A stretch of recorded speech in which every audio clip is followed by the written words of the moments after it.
فوز معنوي لجمهور النادي الاهلي واللعيبه بتاعت النادي الاهلي وللنادي الاهلي عموما. يعني النهارده قدرنا نكسب القطن الكاميروني في الكاميرون باربع اهداف مقابل لا شيء.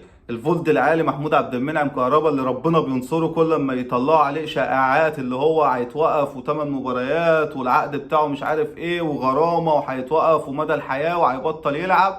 النهارده كهربا ربنا بينصره للمره الرابعه او الخامسه او السادسه، كل ما بيلعب بيحرز اهداف. لعب 10 مباريات احرز 7 اهداف. النهارده كهربا بيحرز هدف وهو اللاعب السادس بالمناسبه في تاريخ النادي الاهلي اللي بيحرز هاتريك في دوري ابطال افريقيا. النهارده كهربا والفولت العالي يعني حاجه كده تقدر تقول لمست في الحاج اللي محبوس دلوقتي. ربنا يكون في عونه. طبعا هيوصل له الخبر في جواب هيقولوا له كهربا احرز هاتريك، فهو طبعا هيجي له الجنونه. هو خلاص يومين ولا حاجه وطالع لنا. ما علينا. النهارده فوز معنوي. النهارده جمهور النادي الاهلي مش فرحان يا لعيبه النادي الاهلي. النهارده انتوا مش مصالحيننا، ده اجباري ان انتوا تفوزوا النهارده. ده اجباري ان انتوا تفرموا الهلال بصرف النظر عن نتيجه غدا مع سان داونز.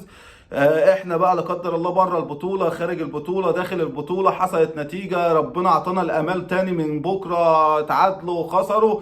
احنا لازم نفرم الهلال في القاهره. الفرقه دي حياه او موت، لازم تموتوهم في الملعب وتجيبوا حق علي لطفي والشناوي وحق جمهور الاهلي اللي اتحرق منهم. يعني بكره بصرف النظر احنا مش هنشجع طبعا ولا سان داونز ولا مش عارف ايه ولا لا لا لا. لو ليك حاجه عند الكلب قول له يا كلب. ما احناش اسياد. اسياد العالم هو النادي الاهلي، احنا ملناش اسياد. احنا نطلع من بطوله من اتنين من تلاته ومش هقول لحد يا سيدي ومش هقول له مش عارف ايه. اخر مره كنت بهزر وبقول افريقيا سان داونز كان في 2016، كسبوا الزمالك هناك 3-0 وخسروا 1-0 وكسبوا البطوله الاولى ليهم والاخيره في تاريخهم على حساب نادي الزمالك. كانت ديت اللي بقول فيها افريقيا سان داونز. بكره انا ما اقدرش اقول افريقيا سان داونز ولا اقدر اقول فوز يا سان داونز. عايز تفوز فوز، عايز تتعادل اهلا وسهلا، عايز تكسب الهلال اهلا وسهلا. اي نتيجه سواء سلبيه او ايجابيه لازم جمهور النادي الاهلي يتقبلها. بلاش الطموح والعشم اللي انت تبقى قاعد متعشم بكره وتتصدم بالنتيجه. لا، اكون متوقع الاسوأ قبل الاحسن.